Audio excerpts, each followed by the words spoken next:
Good evening, ladies and gentlemen.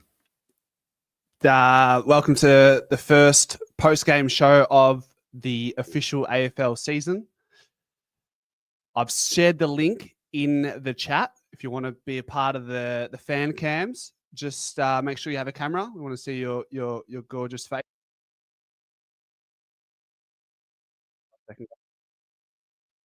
Yep.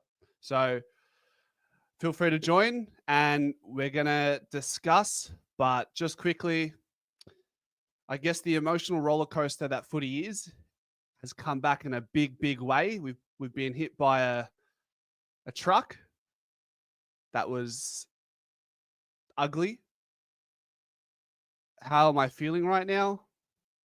Probably describe it in a short sentence or in a few words. They looked uninspired. It was frustrating, and I ask everyone, is it round one yet? And can we get rid of opening round? A lot of questions going into the game against Port. We're going to need a massive response. That's the bottom line. Beyond all. So jump in for the fan cams, and we shall get it rolling. We've got a few in there now. Michali, you ready, brother? Give us a thumbs up. All right, sweet. Give me 1 second. Michali, welcome back. How are you, man? Yeah, I'm all right, I guess. How are you? Oh, well, I was looking forward to it, man, but what do you do? It's the first game. Geez, we looked rusty. The worst part about that is I can't even pick you a best player. Like Darcy Cameron battled it out. You can probably say Howie was probably our second best. You know, Darcy Moore did okay. But yeah, wasn't expecting that. And they had a lot of players out, man, and we should have. I don't know. What did you think? Like in the clinches, like whenever there was like hard ball gets to be got, we just lost them all. They just ran out of the contests all the time. We just did not have that wrecking machine in the middle, you know. Yeah, and I said earlier in the week, we are the worst team in the league when it comes to hard ball gets. GWS were actually number one last year for hard ball gets, and that was, by the way, what we saw today was without Tom Green, who is like basically he's the man when it comes to hard ball gets. But they found a pretty good bloody substitute in Finn Callahan today, didn't they? Yeah. Well, look, the only thing you can look at it like, all right, we just played a team that's probably going to be top four at their home ground, and we shit the bed. And lucky it's round zero, yeah? We did this last year. It took us a few games to get going, but you got to be on the ball from the start, man. You can't drop games. I would have liked, just all right. I can accept the loss, man. I could lose, by 2-3 goals, but fuck, they killed us, man. They killed us. There's a lot of passengers today. A lot of I was expecting. What was I saying at the start? Shooter's going to kick ass. Uh, oh man. What do you say? What do you say, Ant? Looks like it's going to be a slow burn for us again this year. Yeah, I really wanted the win today for the lads. I know that's an obvious thing to say, but just off the back of what happened last year early in the to start the season, I feel like today, or felt like today, was just one of those games in one of those seasons where you just need the win. Yeah, just get it over the. Yeah. And it's not. I could care less how we win today. We could have played like that and won, and I would have taken that for opening round. But we played you would have taken a scrappy win. Yeah. Not to be.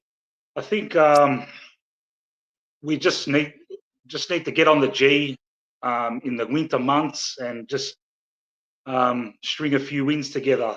You know, when those conditions. Like we just, I don't think we looked lost in those conditions. Yeah, how slow did we look? Oh man.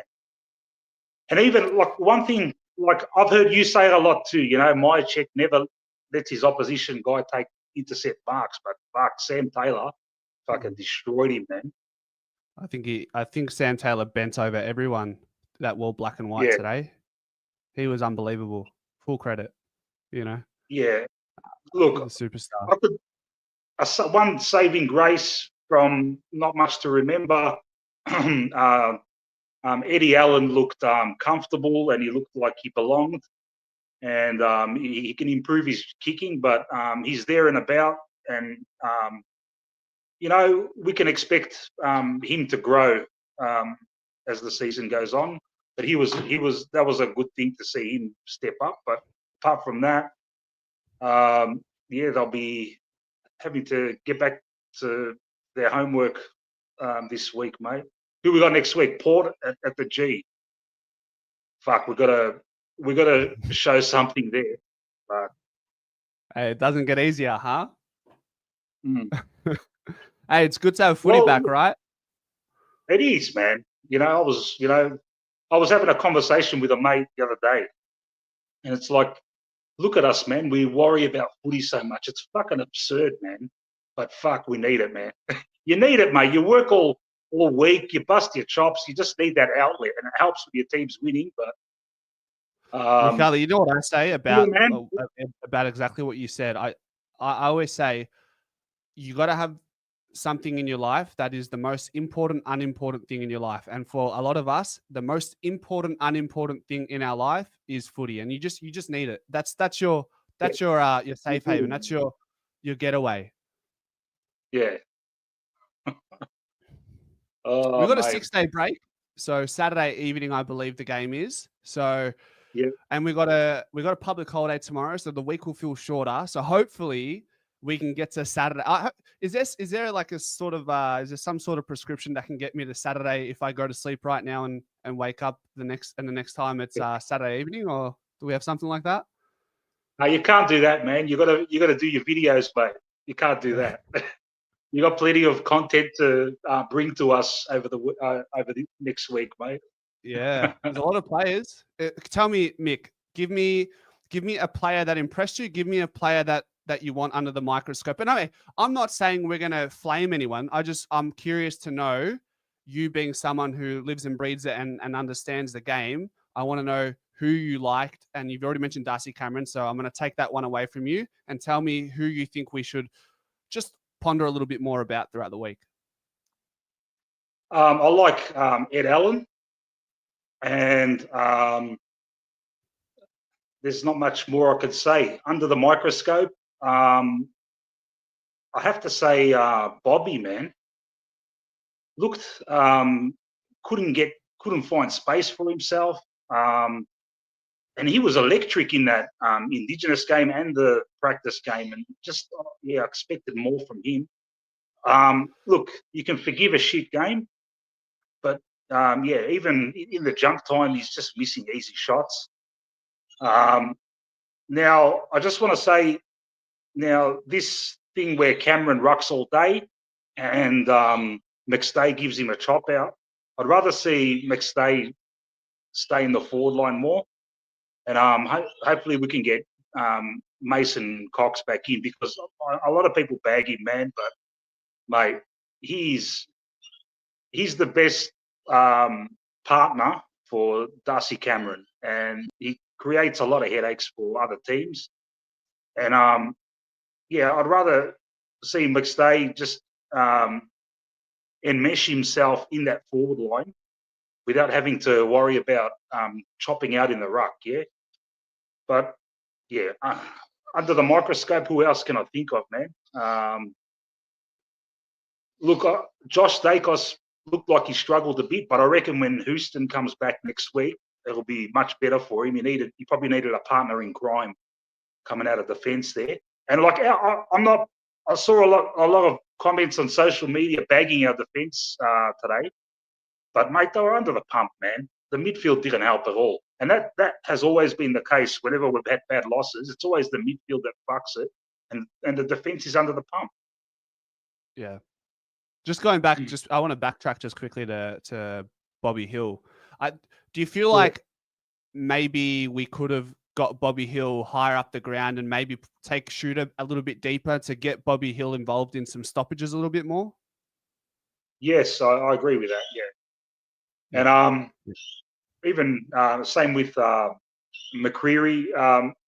McCreary, I made a comment earlier that don't worry about McCreary as an inside mid. He's an outside runner, but he showed a bit when he went inside. Yeah, but yeah, that's a big question with him. You know, do we need him more in the game because he's so dynamic? And the same with Hill, mate. They need to work more up the ground. Yeah, you're right. Yeah. Yeah. And Shooter shoots, man. Fucking hell. Uh-huh. Yeah, needs to work I tried on to some, will him to have a good game. Fuck. Look, here's the thing, Mikali. We all want Shooter to do what he does, and the pressure's there. He does. It's not like he's not trying. Clearly, he's probably one of I know it's hard to measure the intangible that is like your work rate and your effort. Maybe your work rate's obviously measurable, but more say your effort and your desire to win a contest. It's a 10 out of 10 for him. I just think we do need those goals from Shooter, because you look at those moments, was it the first quarter or second quarter, where he misses those two opportunities that can change the game. Now, I will say, in a game, the way the game transpired, I don't believe that those goals would have changed much, just because of how the game went for the besides that third quarter, that the first half of that third quarter where we owned territory, we were well controlled by a really impressive GWS side. Yeah. Who do you reckon? Just if you can quickly say it from now, next week, like they're not going to risk DeGoey. Obviously, they don't want to bring him back too quickly. McRae was saying he wants him back performing, not just to play the game. So we're not getting DeGoey back. And Nicky Boy was a concern. He was fucking propping for most of that second half there. Maybe we'll have to rest him. That's a concern, because if that was the reason why we lost by so much, because he wasn't at his best. Yeah. Just him being fit and firing, he's gives us 3-4 goals. So yeah. I would have liked the coaching panel to have pulled him off and subbed him off, rather than getting Hoskin Elliott off. It just seemed like you cut your losses with Nick Dacos. He looked cooked. He was cooked. He was basically completely, his body was shutting down on him. So it was unfortunate. I don't know how much consideration the coaches put into considering whether they take off a Hoskin Elliott or a Nick Dacos, but that one, for most of us, I think would be an obvious one. But Mick, pleasure having you on as always. We'll get to the next one, and hopefully next Saturday we can sit here and talk about a win, hopefully. No worries, pal. You have a good one. Thanks. Take care. All right. All right, from one dart man to the next. Andreas, good to go? Thumbs up. All right, done. Andreas from the Black and White United channel. Oh, hold on. Joins us now. What's happening, mate? How are you? Good, mate. How are you? Frustrated, but it's one game. It is what it is. Mm-hmm. Look, the first half, even though we'll chase and tail, I still thought we were in it for the majority. That first quarter, you put those 3 of those chances of those 5 or 6 that we missed away, and we score 3 of them at least. We're in front. We probably should have been in front at certain parts, even in the second quarter, by a couple of goals. We controlled certain areas of the game, but then we were peppering them into the forward 50 so many times, and then at one stage, it was like 16 inside 50s, and we had scored 5 behinds. You know, so that was the stat they said. So it's one game. It's a sour taste because we've been pumping it up for ages and we've been excited, and we thought maybe with their injuries and stuff we could really capitalise. But I think, you know, I'll be the first to put my hand up. We probably underestimated them a little bit in their capabilities, and if Finn Callahan's not going to be up there for the Brownlow medal this year after that performance, then the league's cooked, because he absolutely teared us one. But as I said, it's one game, you know, like we've got to hold our heads up a little bit and just go into next week at the G back home in front of our supporters and just show them that, hey, you know, maybe we weren't ready. I don't know. It's a hard one. I think we've got to stop this opening round stuff. Not making excuses, but it's 2 years now we've made the league money and it hasn't really done much for us. So I personally, if I was the club, I'd say, hey, listen, we gave it 2 years of it. Give it to someone else now and start round one the way it is. And hopefully after only having 2 games this round, obviously unforeseen circumstances and stuff, it's, you know, they just scrap it and we just go straight into round one. Yeah, we'll just consider that practice match number 3, and we'll look forward to our first game of the year against Port Adelaide. But until then, we're gonna have faces looking like slapped asses for the next couple of days. But it is what it is, man. Exactly. I mean, and like, you know, and you know this better than anybody, but we do this stuff and, you know, online and everything like that, and we put ourselves out there and stuff, and we lose. You know, we're not going to hide from it. You know, it's not like we've lost the grand final or anything like that at the moment. It's the first game of the season. Just you take it with a grain of salt. You know, hopefully Dacos is just a cramp. It's nothing more. I was worried when Howe went down. I don't know, maybe he milked it a bit to try and get a free kick, but then, I don't know, when he realised it was our player that hit him, he got straight back up or whatever. But I don't know, there's no serious injuries to come out of it. We got pumped. It is what it is. We're not going to win every single week, but the Giants look good and they're worrying. But as I said, it's a long season, so who knows? It's only the first game. But I think Perryman's first half, especially his first quarter, he pretty much left off where he was against Richmond, which was good. Sort of died off a little bit towards that in that second half when they got on top of us. But I really liked what I saw of him. There wasn't really too many standouts though, and you know, yeah, I think you still give Reef another shot down back. He panicked a bit with a couple of his kicks. I noticed when he was free in the middle, when there was a bit of a scrap, the ball went to him. He probably had a bit more time to lace it into the forward 50. Panicked, just a bit of a bombs away kick and stuff, which, you know, you give him the first game, but next week we've got to improve. Houston's going to make a big difference next week. I think that's something that we should really take into consideration as well. Don't know if the goal is playing, but as I said, I went to training. I was said in the chat earlier today. I went to training last week, and DeGoey looked like he was ready to play today. So I'm hoping that he can come straight in, and you know, we're a different breed at the G most times, but we do travel away pretty good. So it's a bit sad that it turned out the way it did today, but it's the first game. You know, it is what it is. So, what were your thoughts? I just wanted to talk about Josh Dacos. I felt like GWS did a really good job with their small forwards to really impede his space to run into, kick into. It felt like as soon as Dacos got the ball in hand, he literally had half, particularly in that second half, he had less than a second to dispose of it. So they obviously did their homework. They knew that with Josh Dacos, they can cull him off half back. Then while we don't have Dan Houston, they did really well to look after that. He didn't really. It didn't feel like he had that impact that he had in that Richmond practice game. I know the opposition is completely on the opposite ends of the spectrum, but I found that he didn't find himself all the time in the right spots. You know, like he didn't have that run. Ed Allen, I thought, showed something, especially in that first half. I think he got a bit. Agreed. He's touched it towards it. Once they got really on top of us and they were kicking away, his decision making wasn't the greatest. But it was like every time he got the ball, it was like panic stations. He got surrounded a lot quicker as opposed to the start. It was a bit more free flowing.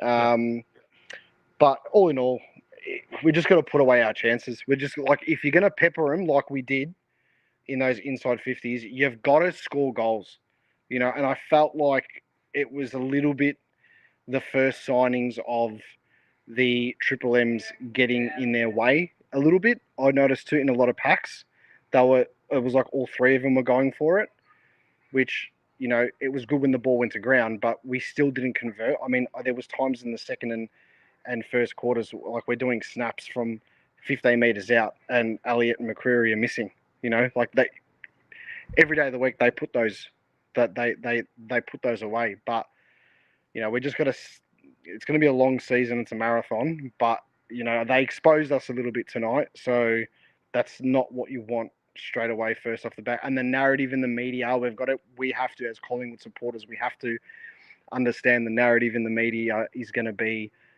the Pies are cooked, the Pies are old, the Pies are done, as opposed to last week when we beat Richmond in a practice game. The Pies are going to win the flag, blah, blah, blah, how silky sharp they look, all this type of stuff, Yep. We've got to be up for that. It's going to be a week-to-week thing.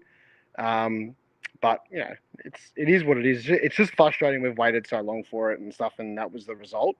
But, I suppose it's better to know the result at three-quarter time than know the result right at the end of the game and then get nipped at the post, you know what I mean? Because then you'd be frustrated and stuff, and we've done it to so many sides before. At least we knew the result at three-quarter time. Yeah, mate, you bring up a really good point, and I just want to bring that to everyone's attention in the chat. Andreas brings up a really, really good point, and we're here doing these shows with all of you guys because we understand our club more than most pundits out there. We, as in the fans, everyone involved, right? So when you hear the narrative being spun out today, tomorrow, next day about Collingwood looking old and slow from the mainstream media, spinning this narrative to turn everyone against us, just remember, we know best. We know, first and foremost, we know best not to overreact. That could be true, but it's not something we're going to buy into as a whole. I think we need to stay strong. I know it's just footy, but we got to be mentally tough, and we can't be folding and giving into these narratives that Kane Corns and David King. Look, they're obviously entitled to their own opinion, and they can say what they're gonna comment on what they saw and what everyone saw. It's not great, but we here know better not to overreact. It's going to be a lot of Collingwood were bad as opposed to actually how good GWS were, and I'm not making excuses, but we have to give them credit. They are a good side, and look at the players they had out, and look what they did to us. And I still think we're a top 8 side. I think we're potentially still a top 4 side, and we're going to be playing deep in September. But they are good, And I didn't personally, when I did my ladder prediction, I had them being one of the sides that may have slipped out. And then when they played Carlton last week, I wasn't impressed with what I saw either. But it was training for them, And they came out today. And with their inclusions that they've got, they're going to be a good side. For us, we didn't play to our best, but it's the most important of the non-important things, as was said before in the last chat. So we're just going to stick fat. It's a long season. Don't let it affect us too much, and smile and move on to next week. Because if we're in this position in like 3-4 weeks' time, all right, the alarm bells are ringing. But as I said, it's the first game, opening round, and there's only 2 games in this round too. So there's going to be a lot of focus on us, which is going to be a bit of a bad taste, but it is what it is, really. I feel like one thing we probably will look into, or I hope the club looks at, and I want to get your opinion on, you mentioned the Triple M's looked a bit congested. I also thought we submitted to going long every single time, and that was from very early on in the game. We didn't get many handball receives to go through the corridor. We've been talking about how we see it training. They've been practicing utilizing the key tools long down the line, but I feel like we overdid that, and we never looked to try and change that. Yeah, at the start of the game, we definitely went the hospital ball really long. Like, we went really long and really high into the packs. Then towards the end of the game, like when Elliott kicked his goal and stuff, you could see the delivery into the forward line was a lot more pinpointed pass, even to memory as well. If we had did that at the start of the game, it would have been a lot better, but it is what it is. Yeah. Yeah.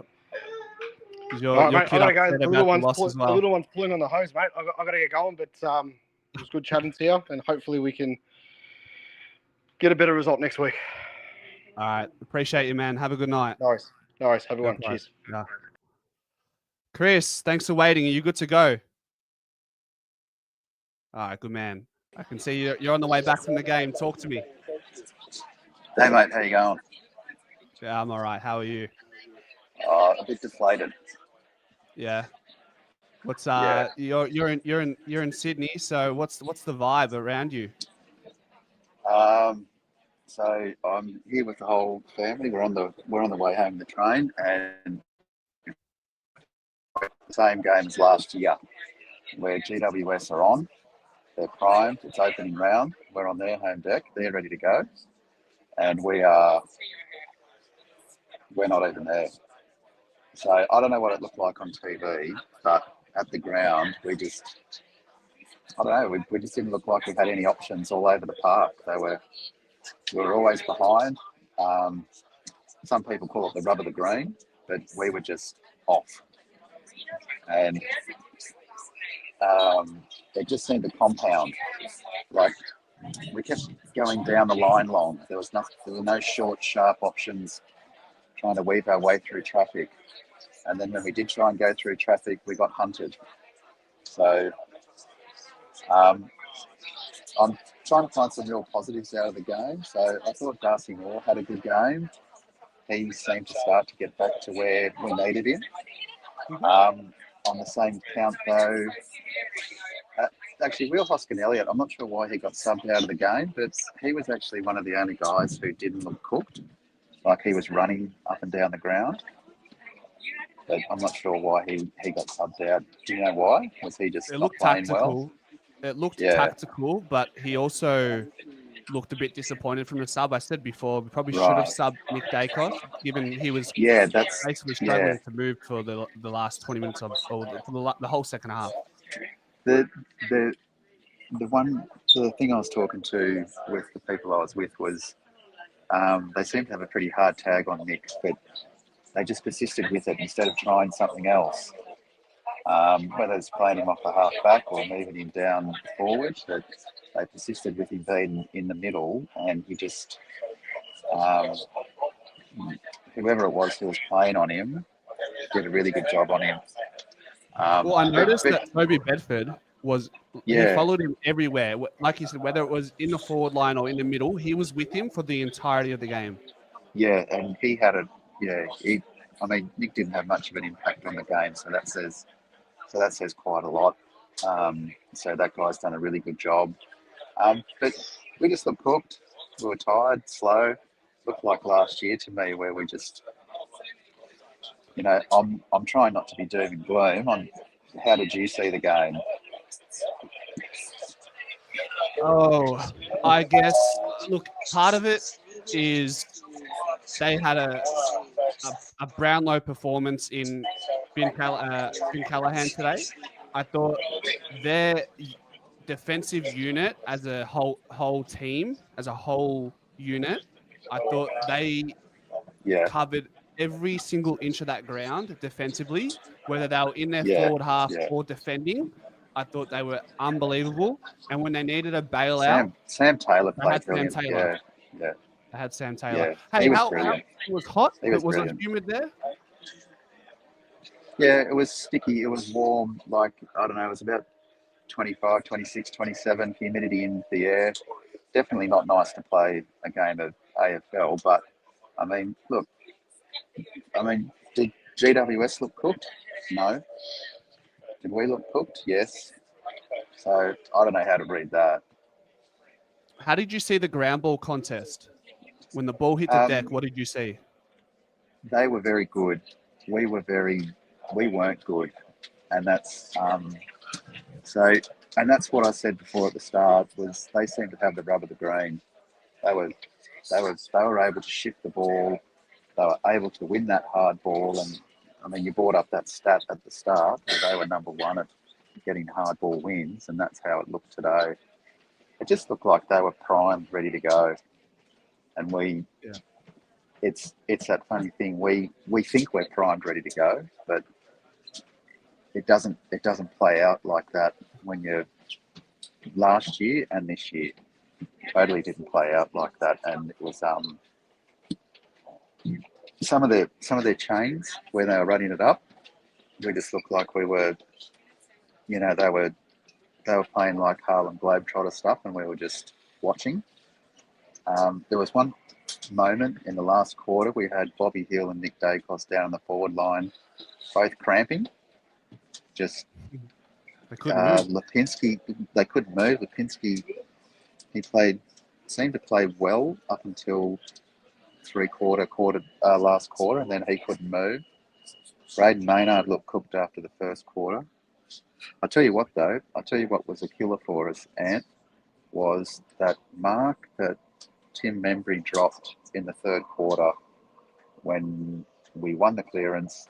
Someone drilled it down his throat and he coughed it up, and they went all the way up the other end and scored. And I think we've got the first goal in the third quarter, and Tim Membry had the chance to get us the second one, but he coughed it up.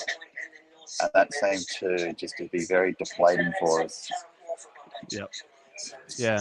I think Lipinski, Lipinski, his first half, he sort of just went missing, but he actually finished quite strong. I know he got close to 20 touches. He definitely looked better in the second half. So it's good to hear that you noticed that he lifted in the second half, because we needed that, because he's someone who we were really excited about going into this season, and hopefully he can build on that second half going into the game against Port.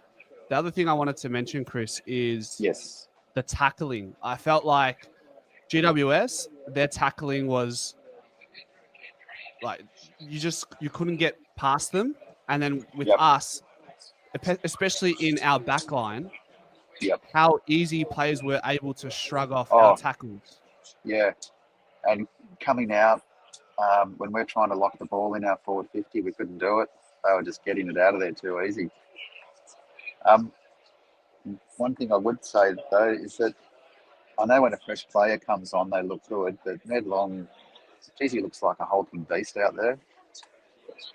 Yeah, he was like really lively when he came on. What did he finish with? Yeah. I mean, he passed the eye test for sure. He had 9 touches, and just looked like he cared, which was important. I'm sure it was like it was a bit like when Ed Allen came on in that Richmond game. They looked fresh and ready to go, but he looked, he's a big boy. Yeah. And I like Quaynor. Did you like Quaynor? Yeah, Quaynor played really well. So, coming out of for our backs, Quaynor and Moore looked really good. That connection trying to go to McCreary and Crisp up the line, they worked in the first half, but they struggled in the second half. But then there was that whole connection trying to hit targets going forward. It looked like we were trying to always send the ball right into the middle. They didn't look like they were leading or having leading patterns, like one forward going this way, one going that way, and trying to spread the forward 50. It all looked like it was very targeted into the middle of the ground, which didn't serve us any good, because I think that gave them a chance to pick us off.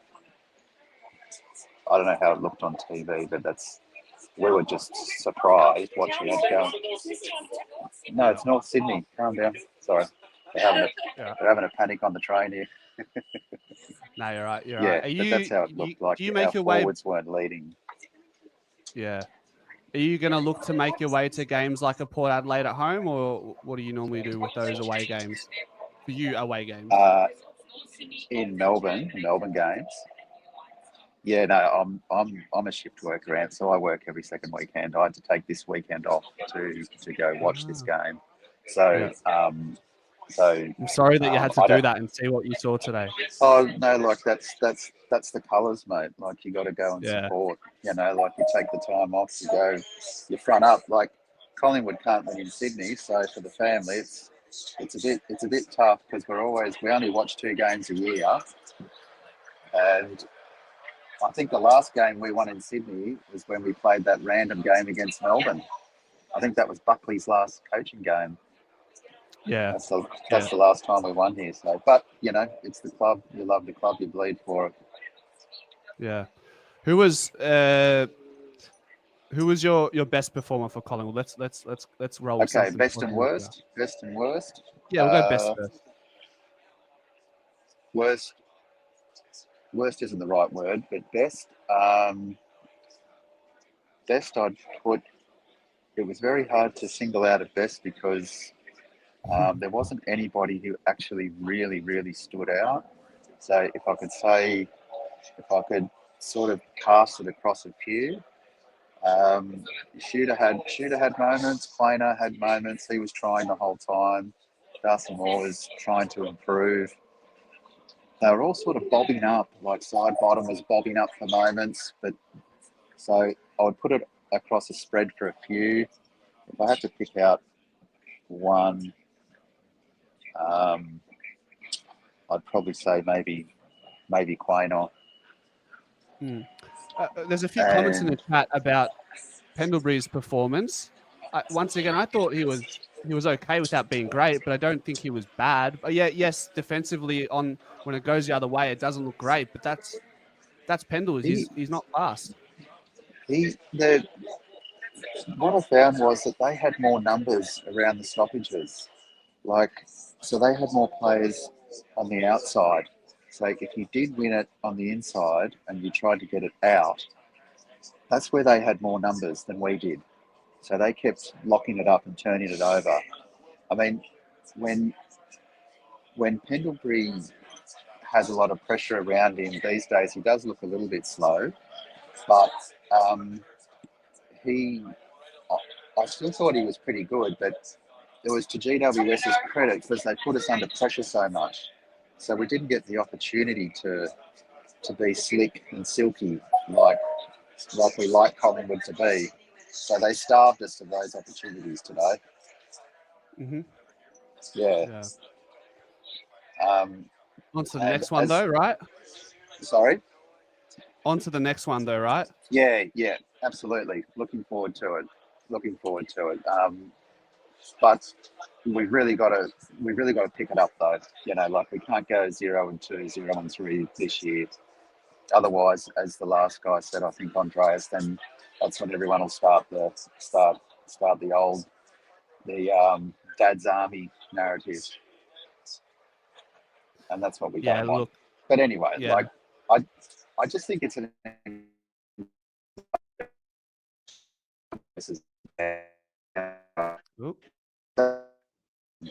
prime last year against, and they did this year as well. Yeah, Chris, we're just losing a little bit, but really tough to come and do this. Yeah, that's cool. I'm on the train, so you guys go to the next caller.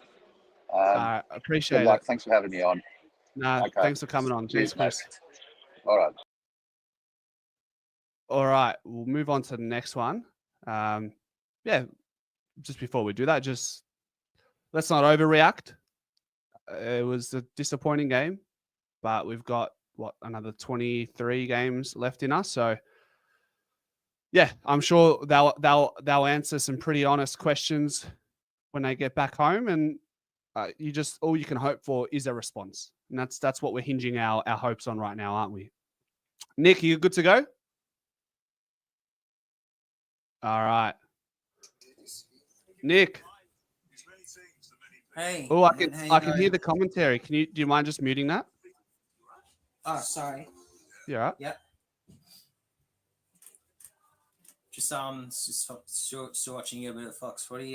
What's the bounce after the game? Yeah. Have something to laugh about after the game. Yeah, something a bit lighthearted. Yeah, exactly. Yeah, like as we done in the preseason, we did a lot of tackling work, and it was a real shame to see that there was GWS did a lot more tackling than what we did, especially with the coaches panel really putting us to work with the tackling. Yeah, you do bring up a really good point there, Nick. Matthew Boyd was brought in not specifically, but he has put up. That's it. Yeah, he's put in a bunch of work with the tackling craft, and I don't think we saw that just yet. So hopefully we can improve on that front, because that was disappointing. Yeah. And the goal kick, and and obviously as everybody already mentioned, was our goal kicking was really awful. Yeah, Lockie And Schultz was a little bit incisive. poor, wasn't he, with his goal kicking? I'm not expecting half of the supporters already to just tear him to shreds by now. Nah, we're going to stick that. This is what we do. This is the game. This is what we love. I'm not going to stitch him up. I'm not going to stitch him up. We do have we just have those days, you know. So, but some of our supporters like to stitch Schultz up, but I'm not one of them. Yeah, yeah. Hey, his effort is unquestionable. It's just, hopefully Yes. we'd like to see a few more shots converted. I think he does everything he can in his powers to have an impact. It's just the polish now that we need from him. Polish. Everything else, he ticks the boxes in every which way. It's just that class. And to win a flag and to be a top 4 fancy, you need to have class. GWS, they were oozing class today. They had Sam Taylor, who looked incredible. He was taking intercept marks with one hand, with his other arm tied behind his back. We had Finn Callahan, who just looked like a Rolls Royce. I said in a video, I think the match preview maybe, I said Callahan is a Rolls Royce, and he reminds me of Bont, but a little bit faster. And I'm going early on it, but that's what I've seen. And then you got class oozing out of players like Brent Daniels, Darcy Jones. Like that's what you need. That's what you need. So, are you gonna? Earlier, last season you did a couple of videos analyzing the game. Are you gonna bring those back? The video analysis. Maybe. So for those who don't know what you're talking about, Nick, so I used to cut out snippets from the game and highlight moments, whether they're good or bad. There's going to be a lot of, in a game like this where there's a lot of bad moments, I don't want to shit on the players. You guys, I know a lot of you guys like it. I'm just a little bit reluctant, but if there's enough traction, then I'll consider doing it every few weeks. Just quickly, sorry, Michael, thank you so much for the donation, mate. I appreciate it. Thank you so much. But yeah, thanks for bringing that up. It's important to hear that you want to see that, but we'll see. It's an interesting one. It's topical. And Isaac Krania, I can't say it properly. Isaac Krania, his form seems to be I really like the way he performed. I know there wasn't very much players that played very well, but I think in the defense, I think Krania and Howe and Darcy did all right, but he did a lot of spoils instead of marking, which to me was very disappointing. And that brings me on to another thing: is that how many marks do you think Sam Taylor actually beaten Darcy Moore's record against the Blues? Do you remember back in 2022 when Darcy I don't Moore think Sam Taylor broke the record. He didn't tie it, but what he did do is he bloody got the team going early. In particular, he had 4 intercept marks in the first quarter.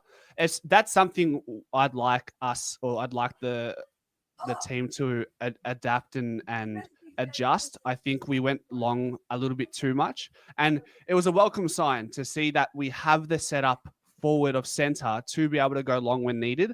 But I felt like we overdid it, but also at the same time, is that GWS just setting up super well defensively and not allowing us to open up in the corridor, not to get handball receives from D50 and transition from there. It's probably a couple things intertwined. And that brings me up to another thing: is that watching the game, we were so predictable, really predictable, just bombing the ball in. I know we have tall timber, 3 tall timbers, McStay, Marchek, Membry, but my point of view on it was there were moments that were on the same page, but most of the time when they're bombing in long, they're all crashing the pack, which means that our tall timbers don't get it. But that's also for like us smalls to get the front and center. But there was none of that. But this moment, as a key forward, you need to block and let at least one of the key forwards have a lead. I don't know if any other people know what I'm talking about, but yeah, it's I think it's an element of a teething period having those three players in the same space. I thought McStay was in and around it. Obviously, playing in a ruck, you're gonna warm into the game a bit quicker than just playing exclusively as a forward. I thought Myercheck was brilliant. He was probably one of the shining lights today. And I thought Tim Membry really struggled to get involved, but the quality going inside 50 wasn't great. So I'm not mad about Membry's performance, definitely not. But yeah, just some observations. Yeah, I wasn't really disappointed in that either, because if you look back and then when we first recruited Jeremy Howe, we moved him up forward in the first place, and he barely had any touch on the footy against St Kilda. That's a game I don't like because that was a kick after the siren with one of the heel guys in St Kilda. But anyway, he's had one of those type of moments, so it's just one of those type of games. But I'm pretty sure Fly will look at a few things and hopefully we can actually change from just bombing it high to more like like what we did in the fourth quarter. Yeah. The forwards actually presented up, and then they got a chest mark instead of risking having likes of the Sam Taylor to just intercept. So something they can. Really Michael brings up a really good point. The positive is it's better to get feedback first match in rather than later. So it is it's a pretty damning outcome. Yeah. So it's gonna force a reaction internally, 100%, and try and right our wrongs very quickly with this 6-day turnaround. Rick says Houston will help bring our composure back next week. I think he's going to be massive because if teams stop Josh Dacos, we don't have anything else off the halfback. So Houston's going to be critical. Yeah, I was expecting maybe Nick to be put in the halfback back at some point. I thought maybe McRae would have gone to some old tricks like what we did in 2023, move him around a bit. But, I don't know if Nick will ever feature back on a half-back line. I think it is too much to take out of the mid. He just struggled today with cramps and whatnot. But Nick, give us a hopeful prediction for Port Adelaide. I think they're gonna need MCG. So all the supporters over here in Melbourne, please do show up, and we can get a crap load of Collingwood supporters over, and really push them over the line like what we did in 2023. That's what I'm hoping for. But my predictions is I think we might learn from some of our mistakes this game. Yeah. But no, just thinking over here is making me nervous. I'm overthinking it. But hopefully we do get the win. Yeah. All right, Nick. Pleasure having you on, mate. Thanks so much. You too. Go Pies. Go Pies. Yes, sir. Nick, the great man. Guys, if you want to jump on, we'll probably go for another 10 minutes. Jump on for a fan cam if you want to have your say, but let's have a look at some comments here. So, Rangatank, my man, after all my emotions have come out and all the bitching, Lions started last year 0-4. Yes, but I would be extremely disappointed as a Collingwood fan if we found ourselves in the same position as last year starting the season. That wouldn't be nice. We need a response. We do need a response. Ooh, good question, Luke. JDG and Houston come in. Who goes out? Gee whiz. That's something we're going to have to save for the week. Yeah? That's something that we'll say for the week. Another good point, Digsby, I think GWS have always played well against us. They match up really well against us. Their forward line always gives us trouble. Their midfield gives us trouble running out of the stoppages. And I think Sam Taylor's going to give everyone trouble. And I think Finn Callaghan has just took the first of many victims today. And unfortunately, Collingwood had to wear it. But I'm sure Finn Callaghan, along with Tom Green, is going to butcher a lot of clubs. They're going to be feeling very sorry after they face that man. My brother, we're watching the game with my brother earlier, obviously, and Chris is like, he just nudges me. He goes, man, I hate to say it, but Callahan's killing us. He's a gun. And for my brother to say that about the opposition live in a game says something. Chris is very into it and is passionate. So when he has something nice to say about the opposition mid-game, just tells you how good Finn Callaghan was today. So I'm not buying Dibber. I don't know if I'm buying into the narrative that GWS were undermanned, because I'd like to say that we were missing some of our good players, great players, best players. DeGoey and Dan Houston, are they not some of the most important players in our team? Would they not be in the top 5 in ranking in importance in our team?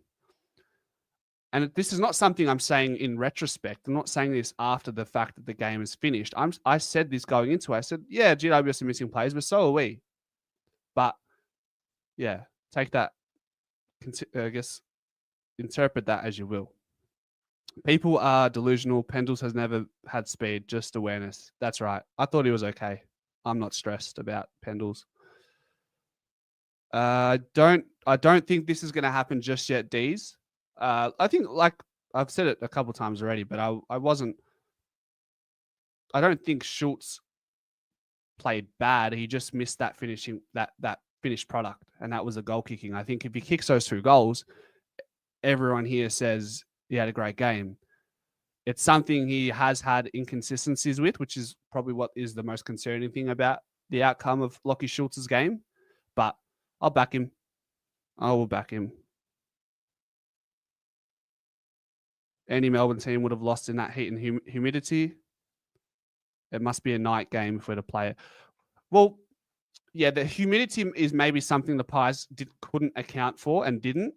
But to be fair, most of the preseason, we got a pretty good summer in Melbourne too. So in all fairness, I felt like we trained in some pretty tough conditions, being there myself. So I don't know if that's, I see what you're saying, but I don't know if it's necessarily, I don't think you're necessarily saying it's an excuse. Hosky is an easy scapegoat. If we live in a world of what ifs, don't we, Rangotank? Oh, if only. I know. Yeah. Yep. Our entry inside 50 needs to be better. It really feels like Dacos or bust. We did miss his presence. We certainly missed his presence today, even though he was on the field. Typically, though, our entry going inside 50 is pretty good. Last year, we were top 4 for scores per inside 50. For every 2 inside 50s, we'd result a scoring shot. So 1 in 2 times when we go inside 50, we would get some sort of conversion on goal. So I don't know if this is an issue just yet. Reef had a few good moments. I'll persist for a month, then see where he is by early mid-April. Yeah. Yeah, give it time. Give it time, right? The Saints knew what's up by trying to offer Finn Callaghan that massive. He was unbelievable, Joe, wasn't he? Yeah, I definitely reserved some time in that game to appreciate how good he was and how good he is. Goodness. Gee whiz, there's a lot of comments. Goodness gracious. Sorry, guys. Callaghan was great. Yeah, it's the one thing that I want to disappear by the time we get to the halfway point of the year. This anxiety that I have for when the ball goes into our D50, I want that to be gone. I feel like kicking into GWS's defense today, you're like, oh God, where's Sam Taylor now? What's he going to do here? Whereas when it goes into our backline, I'm like, oh, what's going to happen here? And I'm not hoping for the best there. So, yeah. Rob, how are you, mate? We seemed to panic and just sprayed the ball inside 50. Yeah, we did. We did today. We'll be right. I've seen lots of overreactions on Twitter today. Our problems were our midfield didn't turn up. Half our team cramping up badly. Then you add in inaccuracy. It did have shades of the opening round last year, didn't it? So, look, it is what it is, guys. Don't let this ruin your next few days. We got Port. We have a good history against Port, a good record. We can only expect us to bounce back. Already, this is this is kind of a must-win game against Port Adelaide now. I felt like it was an imperative that we get the first win on the board so that we can overcome those doubts that we had from last year where we just, you lose one game, 2 games in a row, and then you get in this rut. I don't want to see that. I want to see a mature response next week. I want to see us not falling into these lulls where we're losing games in a row badly. I don't want to do the Hawthorns. I don't want to do the Gold Coast of 2024. I don't want to do the Essendon of 2024. I don't want to do the Geelong of 2024. I don't want to do those first four games in 2024. That's what I want to see. But I'm still smiling, and I hope you guys are too. And once again, a really big turnout for the fan cams or post-game show tonight. And I will be doing a live stream at 4 o'clock tomorrow, the Pies Presser. We'll talk about whatever comes up in the next 12 or so hours or 24 hours. We'll also have the match review coming out early tomorrow. So until then, take care and go Pies.